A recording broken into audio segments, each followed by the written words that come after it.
All systems go. Clear for liftoff.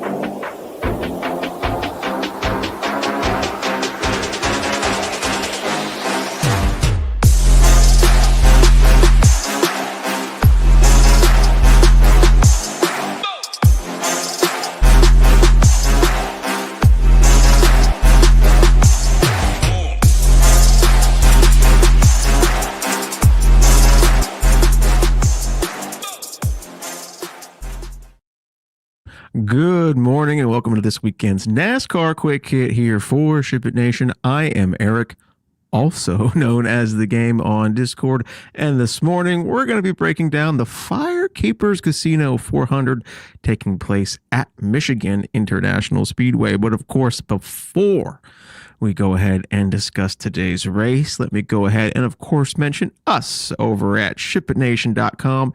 Everything you need to have success with DFS for less. That's right, shipitnation.com, your one-stop shop for all things DFS. Of course, you already know, 5 days, all access, only $19 to try, and that includes Saber Sim and Discord access. So if you have yet to give the nation a try, you can do so for $19. And that, again, includes everything Ship It Nation has to offer, including Saber Sim access and Discord access, which is pretty fantastic. So 5 days, $19 there. Of course, if you already know how fantastic the nation is, you play all sports, all slates, we have annual packages for all content, etc., as well as we have single sport access. So if you don't play all sports, you just want to focus in on one of the sports the nation covers, you can do so via single sport access. $29 a month for NASCAR, or annually billed for $17 a month. So once again, shipitnation.com. PGA is in full swing. Major League Baseball is in full swing. The UFC is in full swing. And I just want to give a quick shout out to the light, not the light, but the light that was flickering last weekend, still flickering this morning. You could tell that your boy pretty lazy. So I got to fix that after this show because it's driving me insane. No, quick shout out to Tidal and Marley for their UFC content. We had tons of major winners last night in the UFC streets. They do fantastic work over there. If you are a fight fan and you have not yet played MMA DFS, you absolutely owe it to yourself to do so. It absolutely improves the fights. The most boring of fight nights. Not saying last night's was a boring fight night, because there were some good fights. Even the most boring of fight nights become exciting when you have a DFS lineup in. So once again, shout out to Tidal and Marley for their UFC work. I am always playing each and every weekend. But again, hey, everybody does fantastic work at the nation. MLB, PGA in full swing right now. The NFL and college football will be here before you know it. NBA is wrapping up, as is hockey. So once again, shipitnation.com, everything you need to have success with DFS for less. All right, once again, back to the FireKeepers Casino 400 at the Michigan International Speedway. Quick shout out, we have, and I forget names at the moment, which is terrible for me, but we do have a few Ship It Nation members at the races this weekend in Michigan. They were sharing pictures in the Discord yesterday, and that I always love when we have members of the nation at the races. So shout out to all members of the nation. I myself am planning to be boots on the ground next weekend in Pocono, at least on Saturday. I don't think I'm going to go Sunday yet, because that's going to be hard with getting all the work done for the nation. But at least Saturday, I do plan on being there. Yeah, once again, FireKeepers Casino 400 taking place at the Michigan International Speedway. This weekend, the Cup Series is headed to the fastest track on the circuit, which is Michigan. That's right, the Cup Series hits faster speeds here at Michigan than they do at Daytona or Talladega. There are 200 laps on deck, which equal out to roughly 140 Dominator points up for grabs, and we will want to target those points. I'm recommending at least 2 Dominators per lineup. Much like last week, there is some pretty decent place differential play, so I don't think it's worth jamming 3 of them in there, but I think at least 2 is good for today. Let me go ahead and fire up the stone here. The stone. You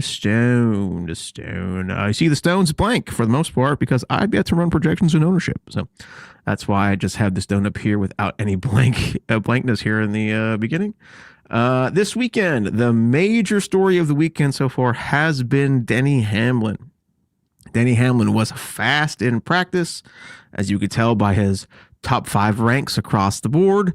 However, after his pole-setting qualifying run, it was announced that Denny Hamlin will be going to the rear and starting the race dead last today due to unapproved adjustments. So Denny is probably your top, or was the top play on the board, top Dominator play on the board when he won the pole. Very quickly went to a tournament only play because he will be scored from the pole, but starting dead last. That is a lot of cars to pass. And we know that dirty air changes things with this cup car, right? So it's a lot of cars to pass for Denny Hamlin. Quite the negative deficit to be in to start the day, etc. No longer would he be a cash game lock like he was. I think he is a tournament play only. I know he's a tournament play only. I don't think he is worth a complete fade because I don't think it would surprise any of us to see Denny Hamlin fighting for the lead by the time stage 3 rolls around. But he has 37 cars to pass to get there. Anything can happen when he's back there racing with the scrubs, right? Like, it's different when you're racing up front, have clean air on the nose, and you're around all of the good people you race with every single week, right? He's going to be back there racing against Josh Berry, JJ Yeley, Gilliland, Cody Ware, Austin Hill, etc., etc. So is he still a tournament play? Yes. Is he in a major deficit to start the day? Yes. Could he still pay off at the end of the day? Yes, because it wouldn't surprise any of us to see him up in the lead pack by the time stage 3 rolls around. However, buyer beware, because it is a major hole to start the day. But like I said, him and Tyler Reddick have been by far the class of the field on these intermediate racetracks. So he's still worth a play in tournaments. Anywho, let's go ahead. Do I have any other notes here for practice? No. It was a normal practice session, followed by a normal qualifying session after weeks of having one or the other rained out and having the qualifying lineup set by the rule book. This week was just a normal old qualifying session, which means most of the good drivers are starting up front and most of the scrubs are starting in the back. Trying to find that diamond in the rough place differential play will be the key for today. We all know who's good. It's no surprise. That's why I have literally the top 8 marked as potential Dominator plays, because they all could potentially dominate, right? So yeah, we all know who's good today at this style of racetracks. We know the good teams, etc., etc. It's going to be finding that diamond in the rough place differential play who sets you apart. Anywho, let's go ahead and break down the starting lineup. Starting from the pole position, but falling to the rear, Denny Hamlin. We just talked about him. He will be scored from the first starting position, but starting in dead last. So huge, massive hole for him to climb out of. However, he is talented enough to do so. His team is talented enough to do so. But still, buyer beware. It's a major hole. Outside pole, Carson Hocevar. Kid's been fast all season. Didn't look great in practice. Set a fantastic qualifying lap. Is a Michigan boy. I know we don't play narratives around here, but he is a Michigan boy. This is considered his home track. He ran pretty great here last year. I think he had like a mechanical failure or something. So it's going to be him and Tyler Reddick on the front row since Denny's fallen to the rear. So I think he is worth a Dominator consideration, and he's fairly cheap at 8,700. Third, Tyler Reddick, who will inherit the pole here. He is a cash game lock, in my opinion. Him and Denny have been the class of the field all season long. He was fantastic at practice. Ones everywhere. I think he has the lowest odds right now, plus 310. Yeah. He's in the catbird seat to dominate the beginning portions of this race.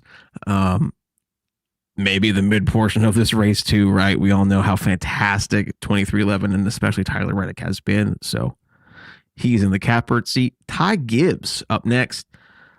He's been fast all season. He is the cheapest Joe Gibbs racing car. So I have interest in him because of that. And he'll probably be the lowest owned. Maybe Chase Briscoe. I'm not sure yet.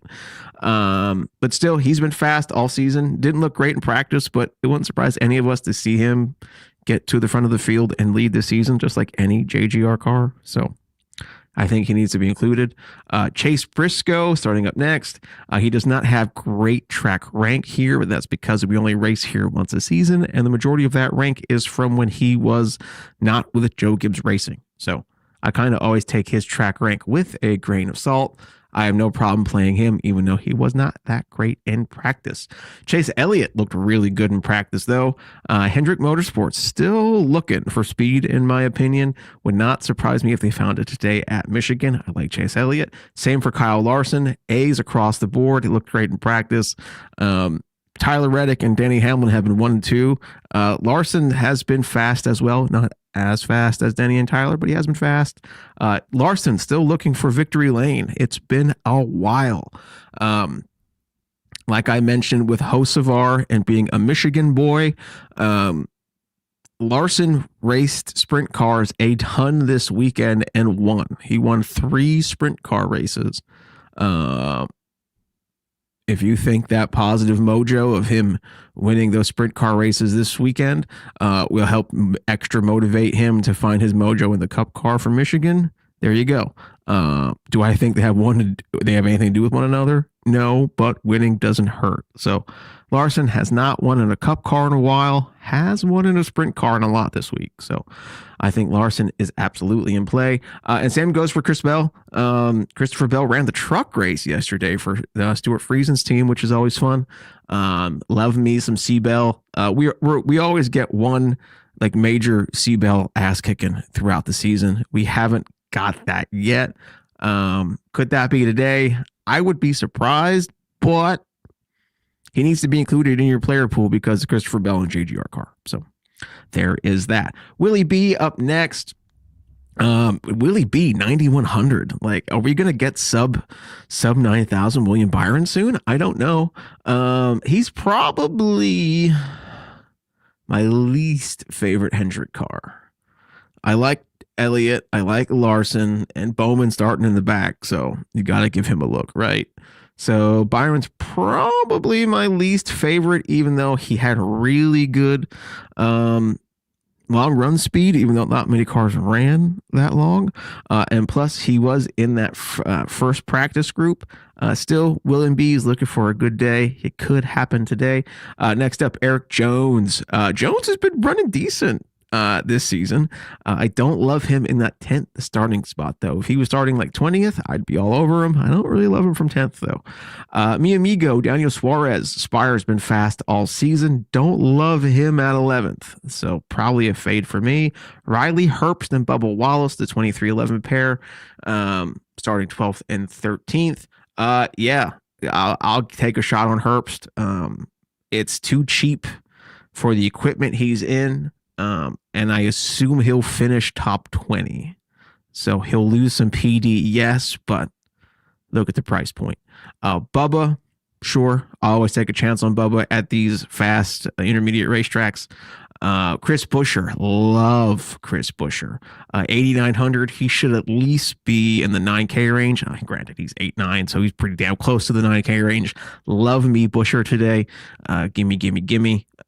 He's just great at this style of racetrack. He's great at Michigan. Yeah, love Buescher. Cole Custer, probably not. Zane Smith. Hey, Zane was really good for us last week, so I'll probably go back again. I wish he was a little bit cheaper, but it seems like when Zane qualifies up towards the front of the field, he can stay there. So I'll take a shot on Zane. John Hunter Nemechek, that's a no for me, dog. Joey Logano. Yeah, he was good last week. He's been not so good for us, though, for the majority of the season. So it's probably a no for me, but it is Team Penske, Michigan, and for a decent price, like 8,200 for Joey Logano. Like, I feel like I'm talking myself into including him in my player pool when I was so like set to not have him in the player pool.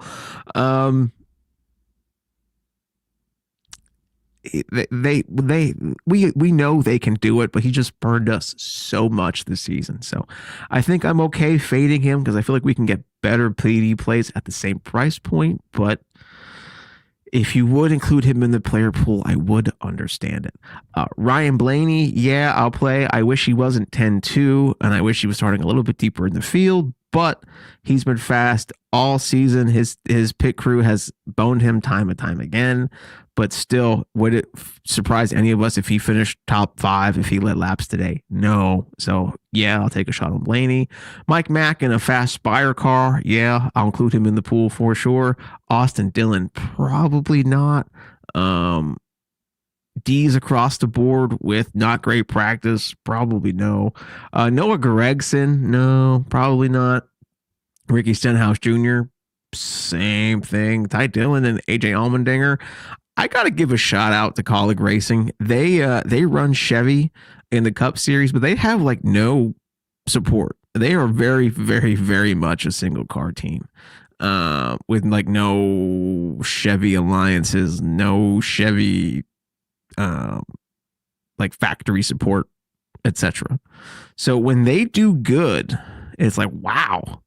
Like they did it. Like they did it. Like it's just them, right? Ty Dillon and AJ Allmendinger. If I have to play any of them, it's probably gonna be Ty Dillon. But I think they're both healthy fades for me. Brad Keselowski and Ryan Preece. Yeah, I like them both. Brad K is always starting right around this sweet spot, is always priced mid-pack, and he does fantastic at Michigan. Practice speeds weren't there. That does not worry me for Brad Keselowski. He always seems to get the job done. Same goes with Ryan Preece. I think he's like a safer version of Keselowski, but he's in the same equipment. He's starting one position back, and he's 7.5 to Keselowski's 7.9. So if you want to save some money, pivot off Kes, go to Preece. Austin Hill, probably not.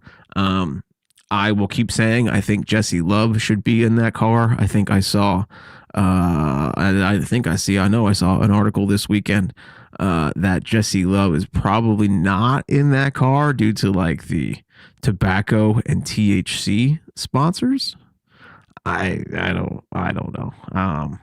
Seems kind of silly, right? So he's like, I don't think Jesse Love's 21, but like he's over 18, so I don't know. Whatever.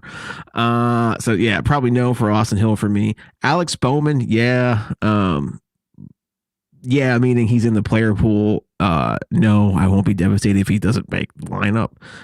He's in a Hendrick Motorsports car for 6,900, starting 29th, right? So like the equipment is there for him to pass cars. It's just, will he? I don't know. Shane Van Gisbergen's been having a fantastic season.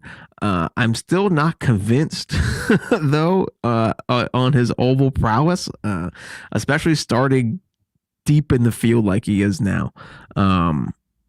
So he's probably a pass for me, but I think he will get some play today just because of how good he has been doing recently. Austin Cindric, yeah, I'll play some Cindric.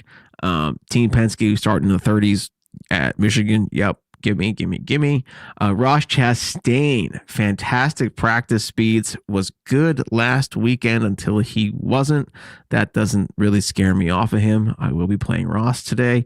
Cody Ware, no. Connor Zilisch. Das Wonder Kid has not been having a great season. And I've even read some articles that are questioning Das Wonder Kid's talent, which I just find silly. I just find that absurd.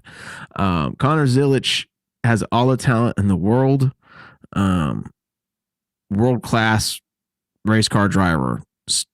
This is still his rookie season, and a lot of the stuff that's happened to him really hasn't been his fault. Has he stepped on his own? How sometimes? Yeah, absolutely. I'm going to keep going back to the well, though, right? Like, he's in the same equipment as Ross. He's 6,200 compared to Ross's 8,100, and he had comparable practice speeds. So if one of these weekends, it's all going to go right for Zilisch. Is that going to be this weekend? I don't know, but I want to be on the right side of that when that happens, and Zilisch gets played today. Todd Gilliland, hey, yeah, he's probably the deepest one I'm playing. He seems to always do, not always do great, but he seems to outperform his qualifying position more times than not. I still probably prefer his teammate Zane Smith over him, but if you are looking for some salary savings, I think he is worth a shot. JJ Yaley, no, I love JJ Yaley, but not today, dog. And Josh Berry has been like super slow. However, he's also super cheap. So, Penske prepared equipment is good. Starting dead last, being scored from dead last, because we know Denny is dropping to the rear, is also good because you really, can only gain points, right? But those practice speeds look terrible, like terrible. So I don't know. I think like Todd Gilliland's also look terrible, but I don't know. At least Todd Gilliland's 5'3" versus his 5'9". So I don't know. I think I'm off Josh Berry for now until he like shows some kind of speed, and I'm not sure if that speed's ever coming. Anyway, that's it for me for this morning, this afternoon, whenever you're watching this. That's it for me. Thank you once again for tuning in. Like I said, a quick shout out to the Ship It Nation members at Michigan today. I hope you guys have a blast at the race. And I also hope we get to see the Chase and Chase show today. That's a little shout out to the legend Ned Jarrett, who passed away earlier this week. Ned's famous race calls were Dale Jarrett versus Dale Earnhardt. Oh, there's the Dale and Dale show. Hopefully we get the Chase and Chase show to honor Ned today. Anywho, that's it for me. Thanks for hanging out. I do plan to hopefully be in Pocono at least for cup practice and qualifying next weekend. Probably not going to be there for the race. And that's it. That's all I got. So thanks once again for listening, for watching. And as always, let's ship it. Let's hit the close.